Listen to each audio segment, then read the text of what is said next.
from WJLA 24/7 News. We begin with a breaking news alert. We are approaching the 24-hour mark since Saturday's assassination attempt on former President Trump in Pennsylvania. In that time, we've been working around the clock gathering new information about the shooter, the investigation, and the man killed at the rally, and what all of this means for you as voters and as residents. We have team coverage tonight, bringing you the latest information that is just into our newsroom. Liana Golden is live at the White House, but let's start with the new details about the shooter. The gunfire erupting just minutes into Donald Trump's speech. The person accused of pulling the trigger has been identified as 20-year-old Thomas Matthew Crooks of Bethel Park, Pennsylvania. Our colleagues at ABC News obtained this screenshot from a high school graduation ceremony showing Crooks receiving his diploma.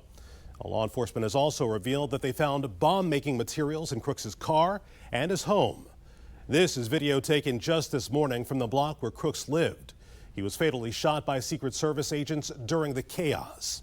Now, investigators say Crooks shot at former President Trump from a nearby rooftop outside of the rally security perimeter.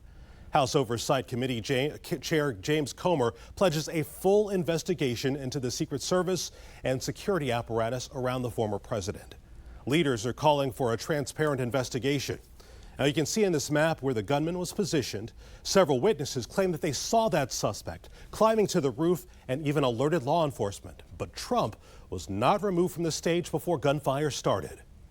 Officials at the White House are also reacting to this assassination attempt. Security measures are being enhanced even as President Biden is speaking out and trying to calm the mood of the country. 7 News' Liana Golden is live at Lafayette Park. And Liana, what is the latest? Yeah, Carl, you can certainly feel the uptick in security in and around the White House, all in this area. We're seeing more Capitol police officers as well as Metropolitan police officers stationed and patrolling in this area. So let's bring you to some video of what those protective measures look like here. The Secret Service has expanded the perimeter from 15th to 17th and H to Constitution. There is no pedestrian access to the Ellipse, Pennsylvania Avenue, or Lafayette Park right behind me here. This is where we were last night in the hours just after the shooting. It was a much similar scene. Barricades here blocking off the public from going too close, and you can see the fences and signage which have all gone up, alerting the public of these boundaries as well. ABC News is also reporting that President Biden and former President Trump are urging their staffers to avoid coming into their D.C. campaign offices out of an abundance of caution. So let's talk about the president. President Biden spoke earlier this afternoon saying he is grateful Mr. Trump is doing well and recovering. He also echoes his statements from yesterday saying even if people debate or disagree, including himself and Mr. Trump, he says they cannot lose sight of who they are as Americans.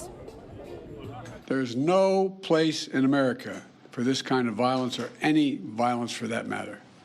An assassination attempt is contrary to everything we stand for as a nation, everything. It's not who we are as a nation. It's not America.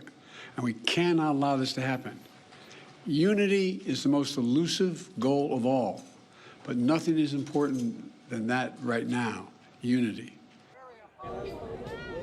The president goes on to say he was briefed by his Homeland Security team, including the director of the FBI, who is leading this investigation, the Attorney General, director of the Secret Service, and his national security advisor. So as this investigation continues, when it comes to security, President Biden says that he has tasked the Secret Service with providing any and all resource, capability, protective measure for Mr. Trump to ensure that he is as safe as possible in this time. The president also says that he is calling for an independent review investigation of last night's shooting and the security to assess how exactly we got to this point. In the meantime, we will be hearing again from the president when he speaks from the Oval Office at 8 o'clock tonight, so we'll have much more at 10 o'clock. For now, reporting live from the White House, I'm Liana Golden, 7 News. Liana, thank you. Now, the district has seen its share of political violence in recent years, including the attack on the Capitol on January 6, 2021. On that day, Capitol Police had to protect members of Congress as well as the vice president from an angry mob. 7 News' Brad Bell speaks to one of the ranking officers from that day about the lessons that we've learned since then. As the former chief of the United States Capitol Police Department and before that with a long career at D.C. Police, Steve Sund brings an experienced perspective to what happened at the Trump rally. Now I've protected, Jimmy Carter, Bush 43, Clinton, Obama, Biden, Trump. So it's been an interesting career. Sund was a ranking officer with the Capitol Police when in 2017, a gunman opened fire on Republican members of Congress in Alexandria as they practiced for the congressional baseball game. And he was chief on January 6, 2021, when the Capitol was stormed by rioters.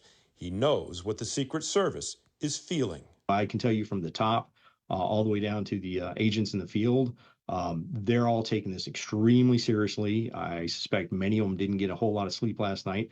Based on his experience, Sund says there are serious questions to be asked about how the alleged shooter, Thomas Crook, was able to set up as a sniper so close to the former president, especially when the Secret Service counter-sniper teams were in place. They're up there looking, they have the high-powered binoculars.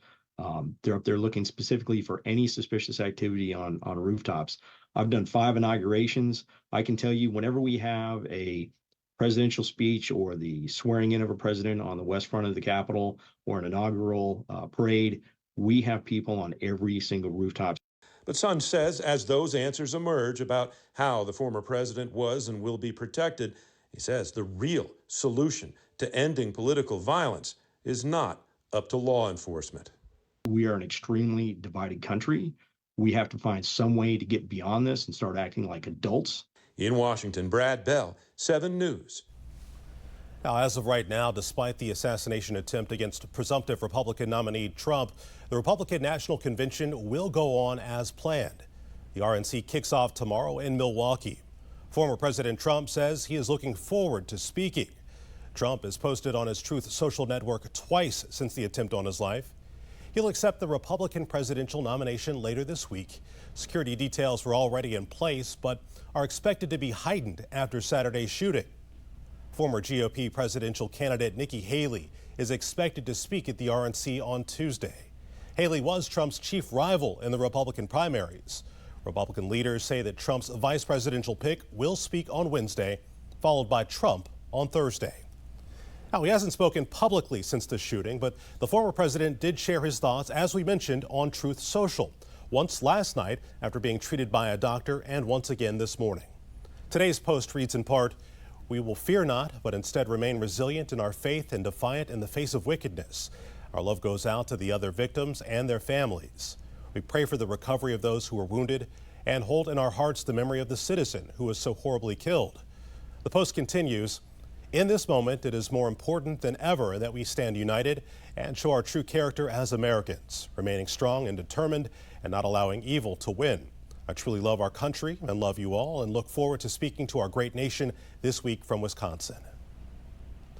Now, 3 people were injured during the assassination attempt. 50-year-old Corey Comparatori was killed, and those who knew him say that he dedicated his life to helping others. He served as a volunteer firefighter. Pennsylvania Governor Josh Shapiro called him a hero. Corey was an avid supporter of the former president and was so excited to be there last night with him in the community. I asked Corey's wife if it would be okay for me to share that we spoke. She said yes. She also asked that I share with all of you that Corey died a hero. That Corey dove on his family to protect them last night at this rally. Corey was the very best of us. 57-year-old David Dutch and 74-year-old James Copenhaver were also injured at the rally. All of their conditions are stable.